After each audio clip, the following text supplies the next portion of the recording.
Hi, this is Dana, the People's Oracle. Thank you for tuning into my new moon reading today. I'm going to give this a little bit of a moment for everybody to tune in and get connected. I don't want y'all to miss nothing that I'm talking about today. So please tell your friends, share the link, let them know what's what. Also, if you're on YouTube, make sure to like this video, make sure to comment, make sure you're subscribed to my channel. We're always trying to share this good work, and in order for that to happen, you guys have to tell the people about it. Thank you. These earrings are by J. Nicole, a wonderful, amazing multimedia, multi-medium, multifaceted artist here in New Orleans. She's thebomb.com. I'm wearing her stuff all the time, especially today. So, hey y'all on YouTube. I'm just going to give it a moment for some more people to tune in because I definitely planned this video last minute. So I'm hoping that enough folks are able to make it at the last minute. I know y'all are working and stuff like that. Listen, let me do my announcements first. Okay, first, in my moving, I found 3 copies of the 2020 Sidereal Astrology Guide, printed ones that look just like this. So if you want to win a copy of this, tune in to the end of this video to make sure that you are in the running for this. I'm just going to choose 3 people at random. No, I'm not choosing, I don't know, just we'll figure it out. But I'm going to choose 3 random people to receive a printed and bound copy of this. Next, save the dates. I have 2 dates for you. September 26th, Saturday at 1:30 p.m. Central Time, I am going to be hosting a virtual workshop called Reading Your Sidereal Birth Chart. I feel like this is the workshop y'all have been waiting for. This is the content y'all have been waiting for, and you don't want to miss this. We are going to talk about what is a birth chart and what kind of information can a birth chart actually tell us. I don't think that there's a real consensus around what a birth chart can offer to us. And so I want to provide you guys some perspective, some insight, some language on understanding what your sidereal birth chart can offer to you. Then skip the big 3. I want y'all to just erase the big 3 from your vocabulary. I want you all to know how useless that is to you if you really want to get the information available to you from your birth chart. When we do this Reading Your Sidereal Birth Chart workshop, ain't no big 3 talk. We want to know what is the most important and powerful planet or planets in your birth chart.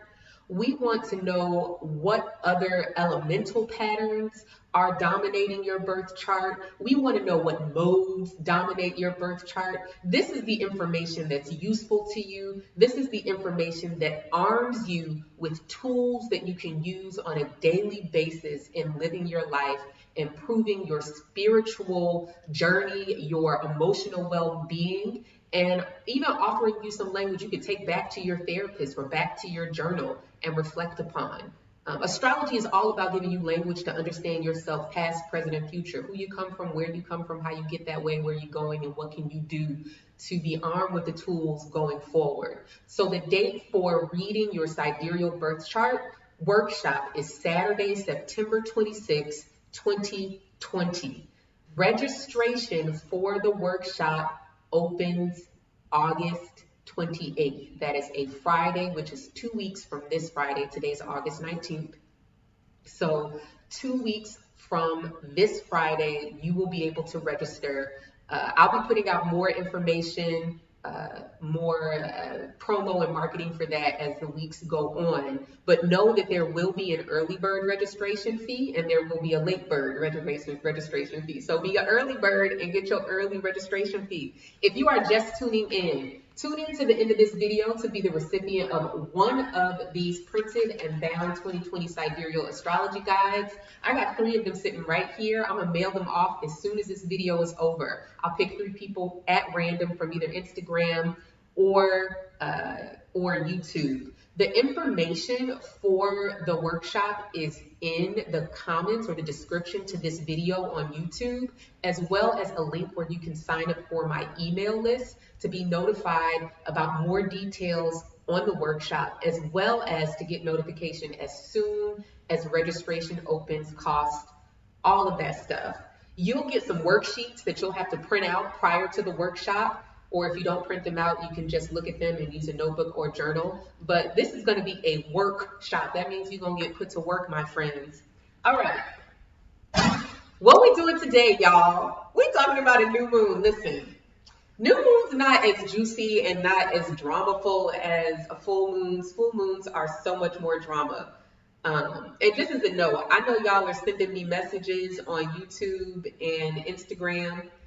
I can see the Instagram comments, but my glasses ain't that good, so I don't know what y'all saying on YouTube over there. Ever since I got these glasses, I feel like, I don't think this prescription is strong enough, so we're gonna have to try again. Anyways, today we're talking about a Leo new moon, and this is one of my favorite signs to talk about. One of the things that I'll be talking about actually in the Reading Your Sidereal workshop, Reading Your Sidereal Birth Chart workshop, is that you cannot use the tropical interpretations of zodiac signs to read your sidereal birth chart. Whatever is in your mind about the tropical zodiac signs generally do not apply to your sidereal birth chart. When we switch zodiacs, it's more than just a change of calculation. It is a change in framework, reference point, and cultural context for understanding yourself and the world through a birth chart. So you cannot take the tropical interpretation and the tropical framework, the tropical cultural reference point that has created tropical zodiac sign meanings and apply that to your sidereal birth chart. It's just not gonna work. So this is why I've created stuff like this 2020 Sidereal Astrology Guide, and why Leo is one of my favorite signs to talk about. Let's just break down some of these Leo common tropes or stereotypes. And of course, the new moon is in Leo here. So, you know, in the tropical zodiac, Leo is always spoken about as being this very vain sign that is prone to love flattery, that cares a lot about its appearance. And the problem that I've always had with that is that the planet that's concerned with appearance, the planet that is concerned with the way that one might be perceived by other people is actually Venus.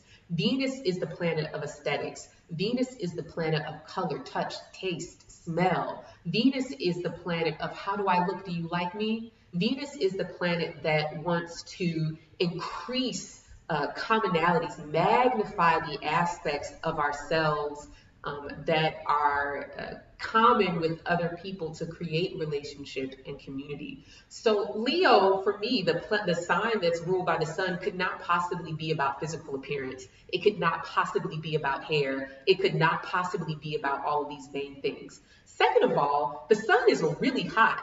And this is not a planet just based on like physical properties that you can actually even go out and look at without damaging your eyes. One of the most fascinating things about the sun, you know, as reflective of it being our primary source of heat, is that because the sun is made of gas and fire, just like all sources of heat, it transfers its energy to the world around it through that heat. The law of thermodynamics. So that in general, anything that comes into contact with the heat of the sun immediately begins to turn into an image of the sun. Why? The molecules start moving quicker because the heat is transferred and it's changing the chemical and physical properties of whatever it encounters. So that's something to really understand about Leo and the planet, the sun, which is what rules Leo. So this is about all fire signs seeking to make the people around them and the world around them an image of themselves, making it more like themselves. If I come in this room and I light a match, you may not be able to physically observe the fact that anything surrounding this flame is being impacted by it, but most definitely the air around this flame is being heated. The chemical properties of the air is changing. Now, if I put your finger in that fire, you know real well what's happening, right? There's a chemical change at the molecular level. This is what fire does. Now, this is not Venus. Venus is, do you like me? Venus is actually, let me make myself more like you so that you see in me a reflection of yourself and are drawn to me. You feel what I'm saying here? So this vanity stuff is not Leo. This experience stuff is not Leo. Okay? If you turn to, if you have your 2020 guide, turn to the page Planets in Transit. And in this table, I explain to you what it means for a planet to transit a particular area of your birth chart. So for the sun, I have here focus. So that's our key word for the planet sun. You can actually apply that to your birth chart. Where's the sun in your birth chart by house, your sidereal birth chart only? If you actually don't have a copy of your sidereal birth chart, or if you do, either way, go to my website, www.thepeoplesoracle.com, and click sidereal birth chart. Astro.com has the most accurate ephemeris. That is the source of the calculations for where the planets are at any given moment. So use that always, because it's the most accurate. I can't vouch for these other websites, okay? So anyways, I have here, the house the sun moves through at any given time determines where you are focused, okay? So this is talking about your conscious mind, your attention. Where is your attention focused? So over the course of the year, the sun is going to spend about 30 days in each house of your birth chart. And as the sun changes house, you are going to shift focus. Now, all the other planets can be anywhere else. And as I explain in this table, you know, we start to see the kinds of tension, conflict, or open ways that aspects create based on where the planets are in relationship to each other. So that if the sun is in the same sign as Mars, it means it's in the same house of your birth chart. And it means that your focus and your energy or action are in the same place. But what about if the sun is in one house and the Mars is in the house opposed it? Now we have some conflict here because your focus and your energy are split on a pole, right? So here we are. If we go to sidereal zodiac sign meanings page, we have Leo preserves authority. The authority of your will. Now, I'm going to tell y'all a little story. I love telling this story. If you've got a reading with me recently, then you may have heard this story before because I just made it up. Okay, so I'm obsessed with astrology, and it doesn't matter what I'm doing. If I'm listening to music, if I'm watching a movie or television show, especially if I'm watching a documentary, I love to look at the birth charts of the characters, actors, directors, writers, performers involved. So as I was watching the version of Hamilton, now I saw Hamilton live in Chicago. Reed gifted us some tickets and we went to see Hamilton live in November, I think 2018, I think. But I wanted to see the original cast. So I'm watching Hamilton on the screen, and I'm watching the physical energy required. Okay. All right, this should be fine now. Okay, sorry about that, y'all. So I'm watching. Thank you all for answering these questions that I've already answered. If you go to my website, all the information for casting your sidereal birth chart is there. Okay, so anyways, I'm watching Hamilton and I'm like, yo, this is ridiculous. Like, interestingly, in a musical, right, like it's supposed to be a mixture of dialogue and a mixture of song. But Hamilton is more like an opera in that there is no spoken dialogue for the most part. Everything is sung. And they're constantly moving, like the stage is moving. So I'm watching this and I'm like, I gotta see the chart of Lin-Manuel Miranda. Now, what did I expect to see in his chart? I didn't know, honestly. I just didn't think about it. I just pulled up his chart. So I pulled up his chart, and dude has like at least 2 of the 3 fire signs well occupied in his birth chart, Leo and Sagittarius. And so I bring this up to explain something to you all um, about fire signs. One of my key ways of explaining and understanding fire signs is to use the word audacity. Why? Y'all, I know that today is not the day that they decided to repave this street. I know today is not. Wow. Y'all, anybody who lives in New Orleans know how ignorant these people are. This street been sitting like this for like 2 months. Anyways, so the key word that I use for fire is audacity. Audacity is the gumption, the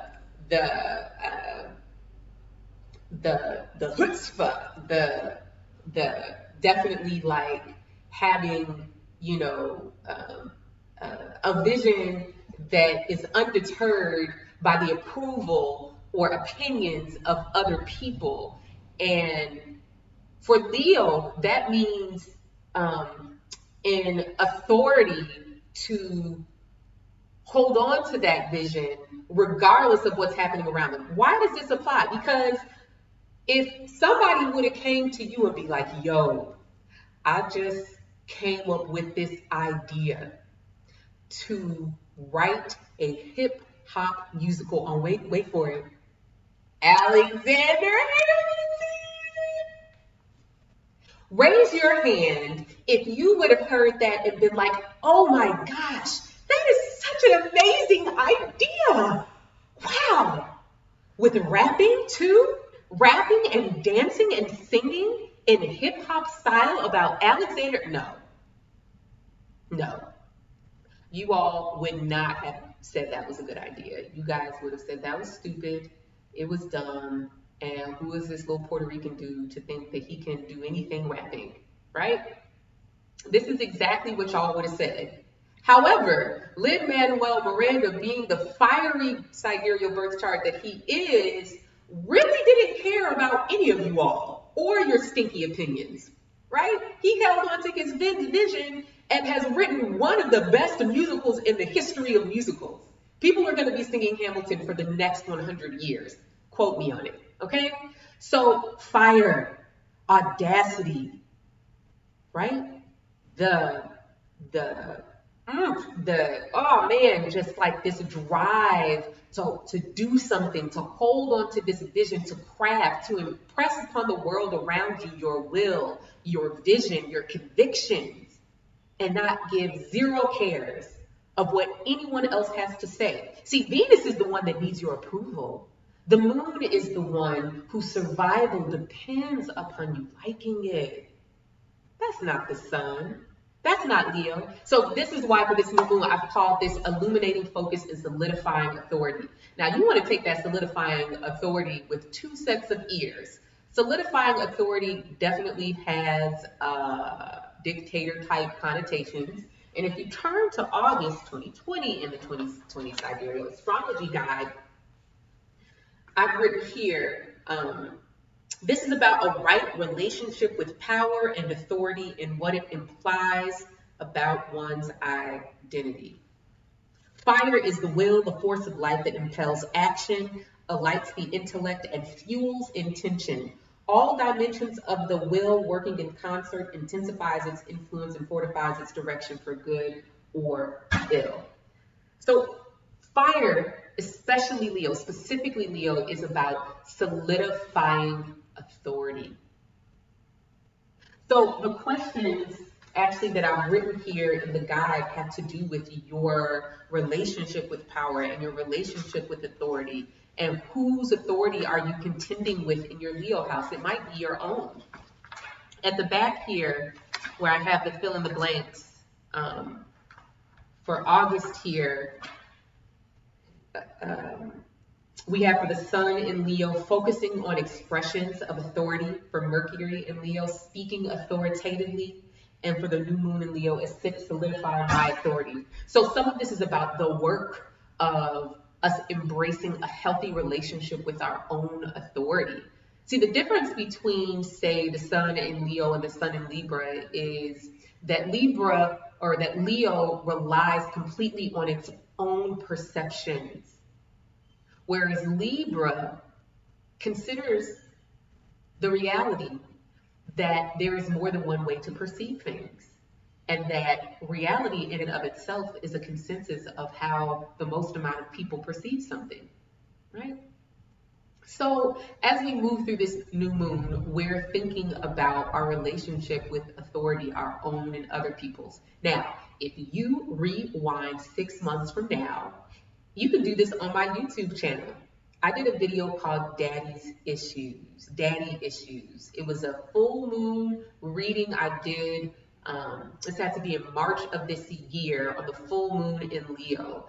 And I talked about our collective daddy issues. I talked about how we collectively have issues with authority, that we go from these extremes of either glorifying the authority of other people. Matter of fact, in the video, the question I asked, whose visions determines what you see, right?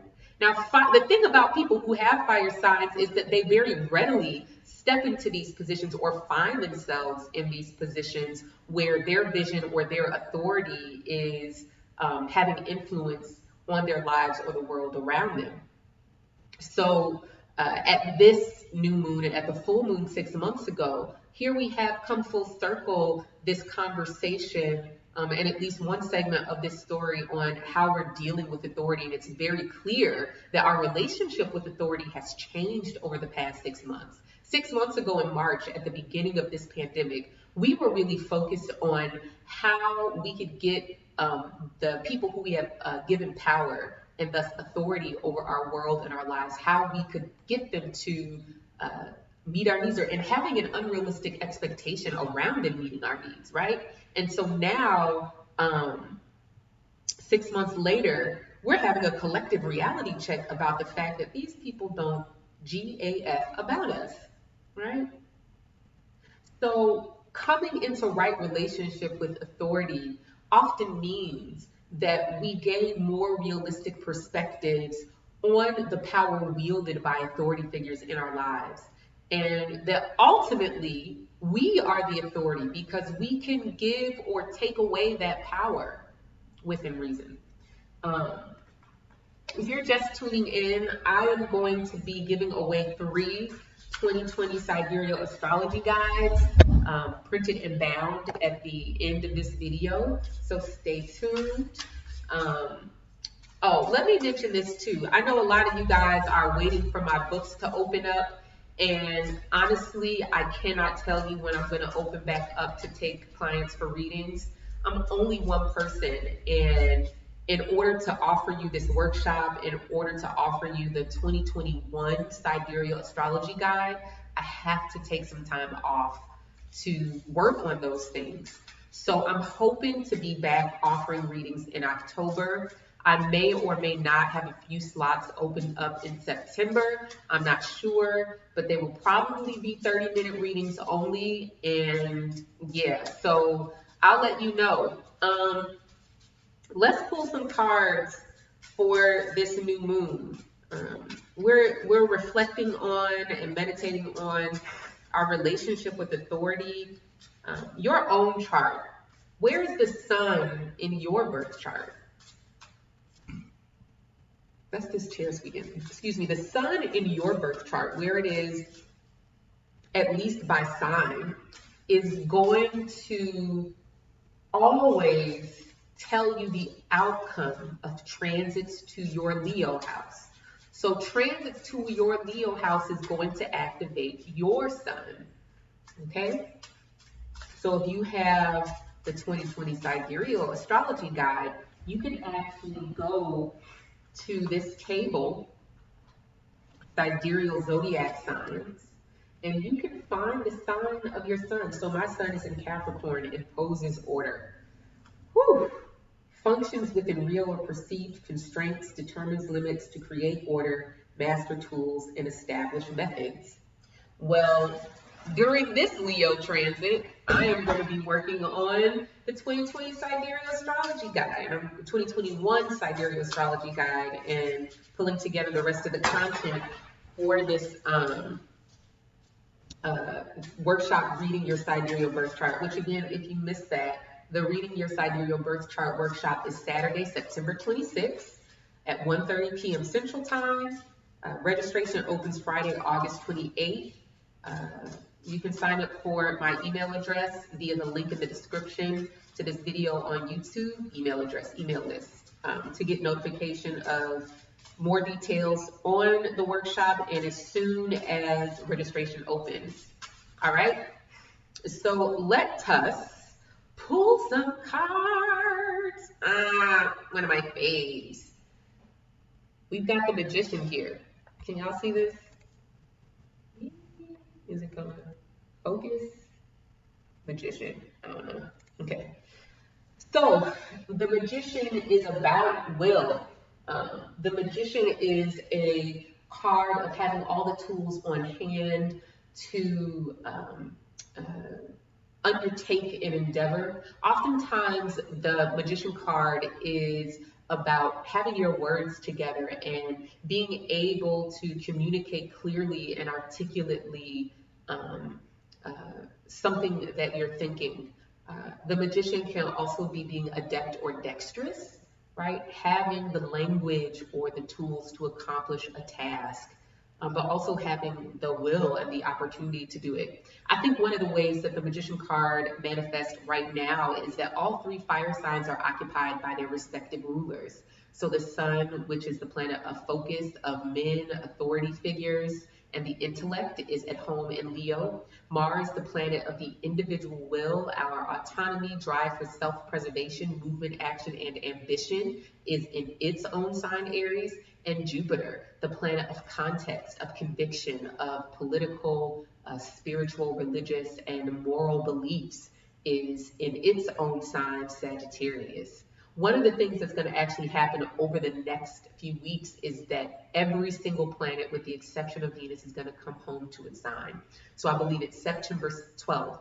The sun is going to be in Leo, Mercury is going to be in Virgo, Mars is going to be in Aries, Jupiter is going to be in Sagittarius, Saturn is going to be in Capricorn, and the moon is going to be in Cancer. This is a really unprecedented set of transit, and very much a thing about everything in its right place, which I think is in some ways an opportunity to restore order and balance, right? That no one person or thing has an inordinate amount of authority over us, over our experiences, over our lives, and that maybe, quite possibly, in that moment, we'll be able to see things with a level of clarity, not clouded by the kind of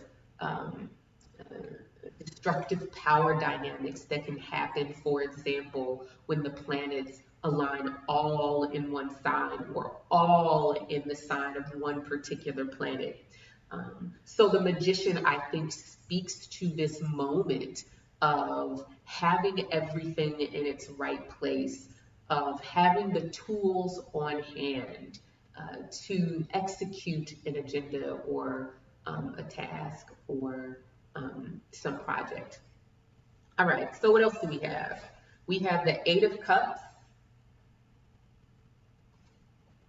We have the Three of Pentacles.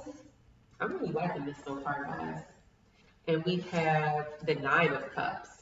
I like this. I really like this a lot. Eight of Pentacles, Eight of Cups. This is a card of walking away from established emotional expectations, established habits, walking away from something where you have been deeply emotionally invested in its outcome, walking away from entanglements, deep ties to people, places, and things. All cups are about our needs, they are about our desires, and the relationships that support or undermine those needs and desires. So, the Eight of Cups, right? What are you walking away from? I think that within the context, especially of the reading that I gave 6 months ago, the full moon in Leo reading Daddy Issues, whose vision determines what you see. That video is up on my YouTube channel, and it would be really beneficial to take a look at that video. Um, so within that context, though, I think that we are having a moment of clarity where we are emotionally divesting from emotionally rooted expectations that authority figures perform or show up in a certain way in our lives. Um, Walking away from anything that you have a deep investment or emotional expectation in is always going to be emotional on some level. There's going to be some level of grief or sense of loss or maybe even sadness. But I think that here, especially given what's happening in other parts of the sky adjacent to this new moon, the building multiple squares between Saturn and Mars, which I have written about on my Twitter account, and it's in the pinned thread on my page on Twitter at People's Oracle.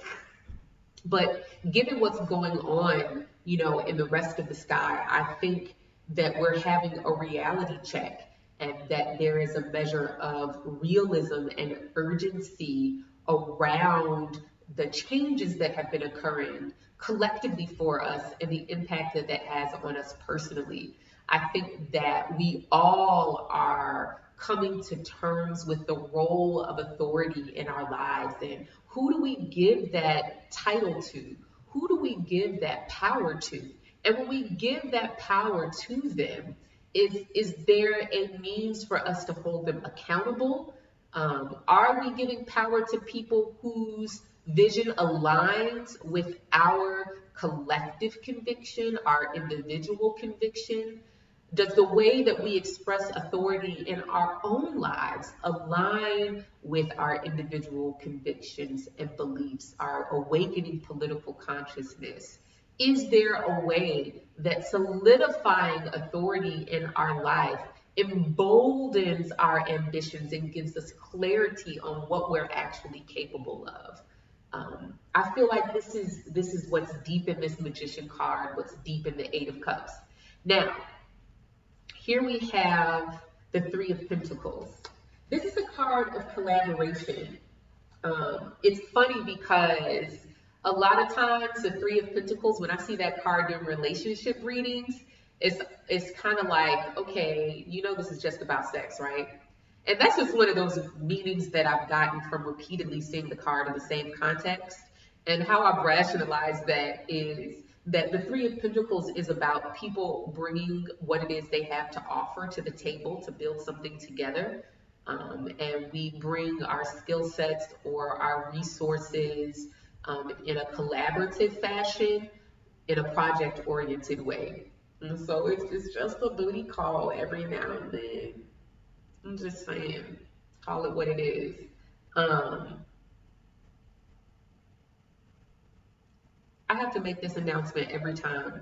Do not ask me questions in the comments because I'm not going to see them and I'm not going to stop in the middle of my reading to answer them. If I'm taking questions, I will ask you to put them in the question box. If I am taking questions, I will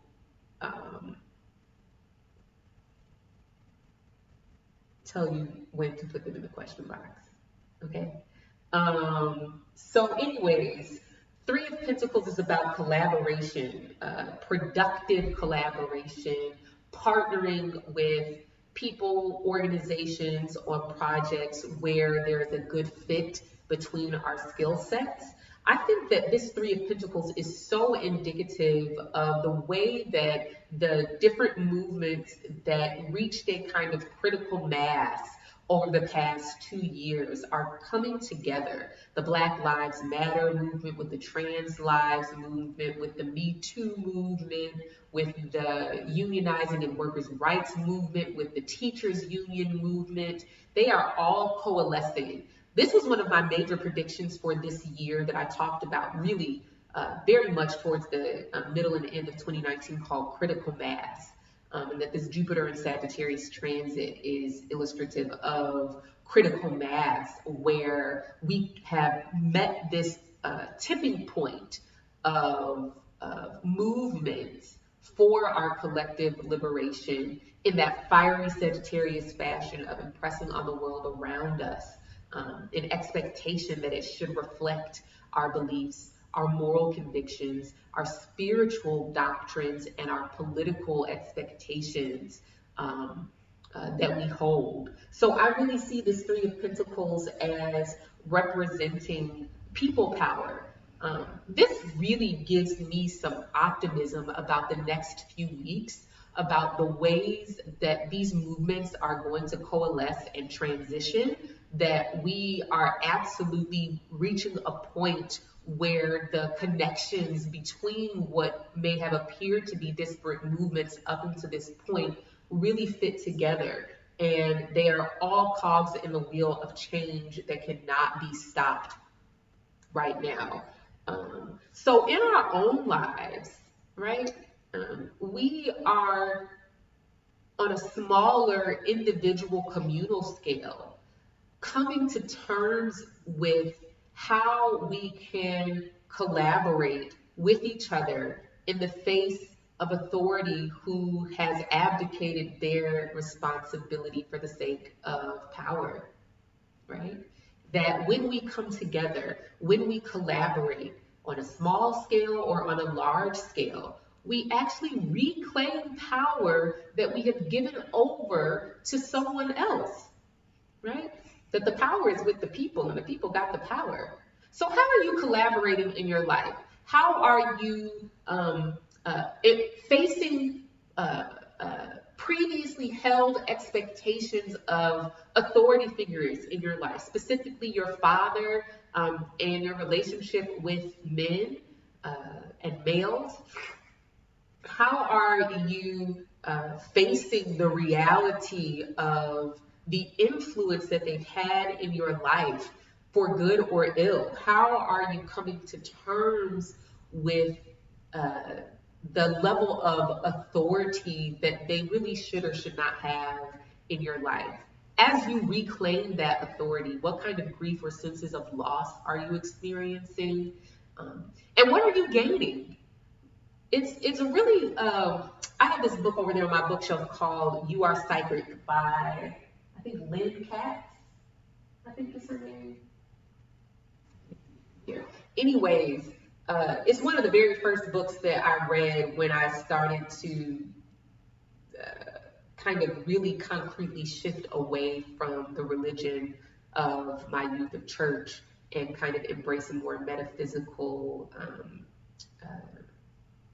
holistic, spiritual belief system. But she has an exercise in that book called Calling Back Your Energy. And I feel like that's what happens when you relieve authority figures in your life of the expectation that they perform a certain way for you. When you relieve them of that expectation, it frees you of the emotional burden of disappointment. And it allows you to reclaim your energy, to call back your energy. And I feel like this Three of Pentacles is calling us to redistribute that energy on a more interpersonal community level in our relationships, around collaboration, around harnessing power and the capacity to realize our endeavors, to make the best use of the skills that we have, the resources that we have to offer, that pouring them into a bucket with a hole in it is not gonna cut it, right? It's wasteful. So again, taking into consideration some of the other astrology going on, Saturn is locked in this square with Mars for the next like 6 months.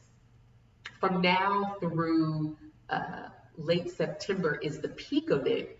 But one of the questions that we're asking ourselves, and will get louder and louder and louder over the coming weeks, is it sustainable? Can you make it work? Can you work with what you have? See, this is what people don't understand about Capricorn, where Saturn has been since January 23rd, 2020.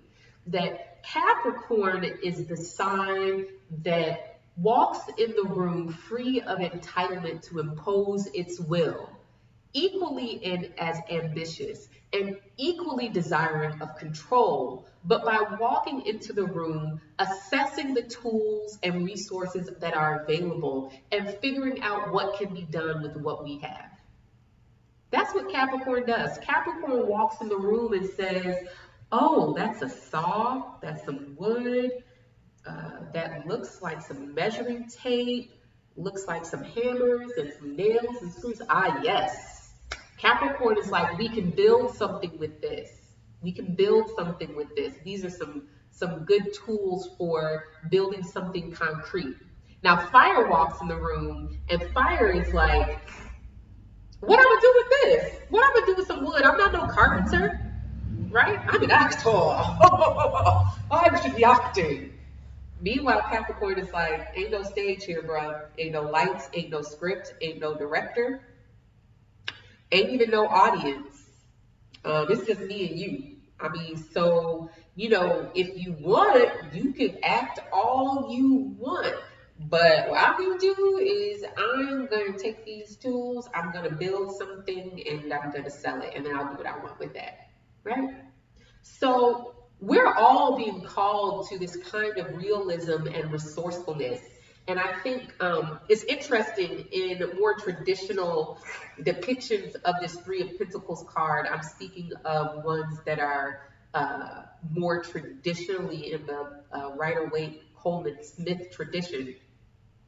They actually tend to have the glyph for Saturn on it, right? So this idea of reckoning with reality, of resourcefulness and sustainability, not in the modern jargon kind of way of making you feel better about your capitalism. I mean sustainability as in literally, do you have enough to continue on this way? Can this allow you to meet your goals? Do your goals need to change based on the resources that are available to you? The answer is yes. But anyways, that's for another day. So last card here is the Nine of Cups. This is the card of personal satisfaction, of happiness. I always love to see readings end with that card, especially when it comes after some kind of transformation or reckoning or realization that even though there is a sense of loss, even though there is this hard work of reclaiming your energy, the freeing authority figures of your expectations, and that there is a reworking, a need to redirect your energy, which takes effort. The Nine of Cups is a signal that there is some joy and satisfaction to be had, and that maybe a more productive and successful way to realize your goals and ambitions is by not being angry and blaming authority figures, and by reclaiming your power and redirecting it into relationships, collaborations, community organizations, relationships, projects that are a more accurate and realistic place for you to realize your goals, to achieve that success. That's that on that. I feel like that's a good place to stop. And with that, whoever's left here, I am going to give away, I'm sure this, here they are. 1, 2, and 3. And I'm gonna go to the post office as soon as I do this. So I think I'm gonna do this old fashioned, and I'm moving close because I want to be able to see this screen and see y'all. Okay, so on my clocks here, it's 2:11 p.m. Um, I'm going to pick a number between 1 and 50. Um, between 1 and 50. And you all should put a number down. And I'm going to see if someone gets it. If someone gets close, I need to be writing down because some of y'all are already getting close.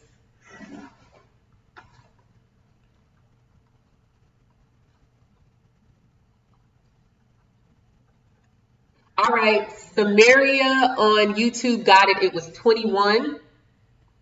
All y'all choosing 22, so close. Samaria, SEM area on YouTube, got it. So Samaria on YouTube, you can, the number was 21. It's like he's the only one who's even pressed it. Yep, it was 21. Samaria got it. All y'all are off. Okay, Samaria got 21. So Samaria, send me a message on Twitter or Instagram at People's Oracle with your full name and address, like right now. Okay, so that's the first one. Okay, let's do a number between 50 and 100. The first person I see who gets it, that's who's going to get the next guide. All right, between 50 and 100. Let's see. Y'all hear me, YouTube? This is fun. Between 50 and 100.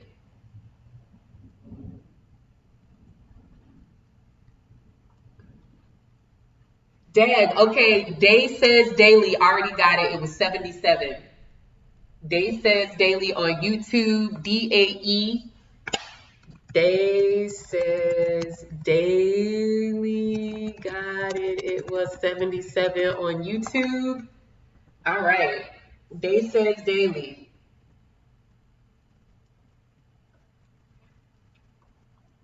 So Day Says Daily on YouTube. You can send me a message on Instagram or on Twitter with your full name and mailing address. Yeah, but Day Says Daily was like the third number, like the third person to put a number.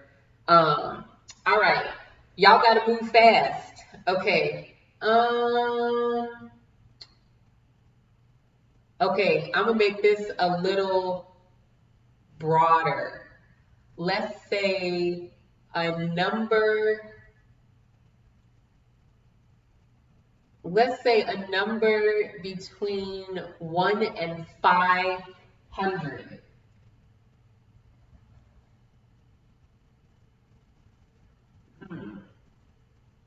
A number between 1 and 500. Some people are delayed. Don't be rude, y'all. Some people's internet is not as fast as yours, so their video might be behind. Between 1 and 500. Between 1 and 500. Oh, shoot. Did anybody get it yet?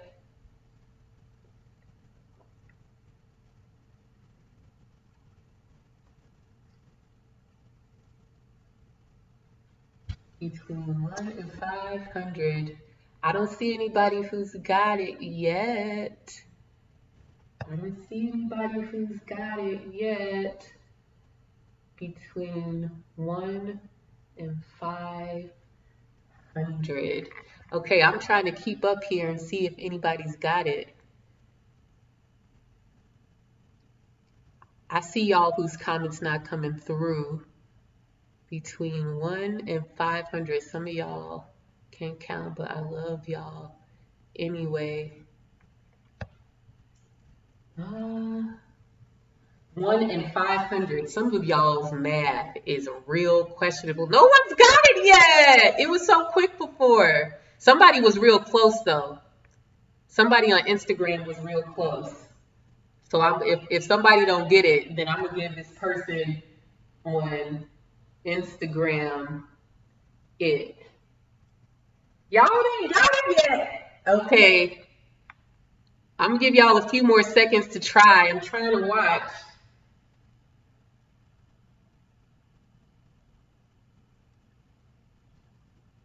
Nope, nobody's got it yet. Nobody's got it yet. Oh, come on, guys. And y'all just not, okay, wait. Nope.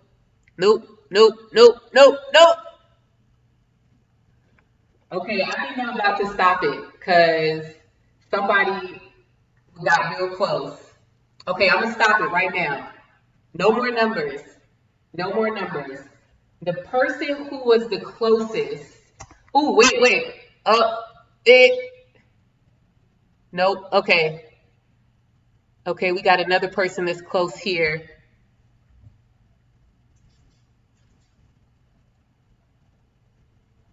Okay, stop putting the numbers.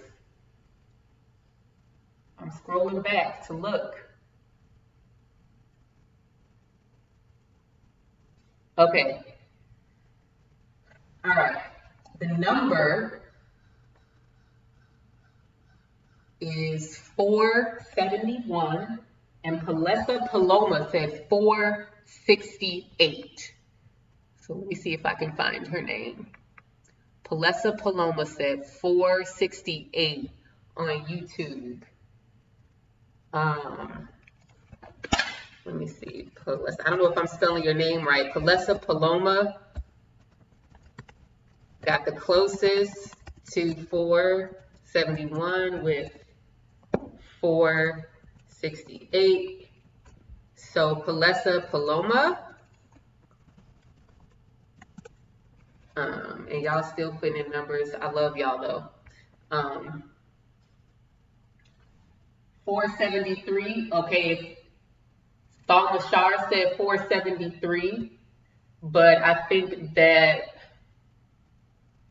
let me see if I can scroll up and find it.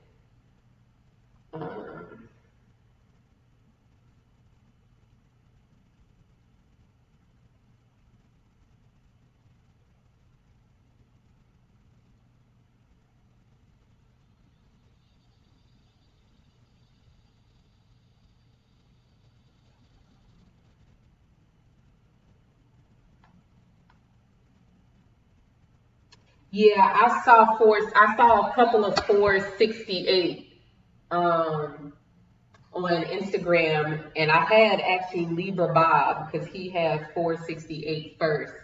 Okay, did Palana? Okay, all right, that was fun, y'all. Okay, if you want, please send me a message on YouTube or Instagram like right now because I want to mail these for you today. Okay. This was so much fun. Hopefully I'll be able to do another giveaway soon because that was fun. That reminded me of like 4th grade when y'all had to guess the teacher's number to see who was going to be able to take the hall pass or something like that. Or who had like the free time game or whatever it was. Y'all remember that? That's what that reminded me of. Thank you guys so much for tuning in. Please remember to like, subscribe, and comment on my YouTube video. You ain't got no pants on. Yeah, please remember to like, comment, and subscribe. Y'all see my cash up there. Send me some money. And thank y'all for tuning in. Y'all have a wonderful, wonderful, wonderful rest of your week. Take care of yourself. Make sure you're sleeping and drinking enough water. Take your vitamins and say your prayers before bed. Okay, bye y'all.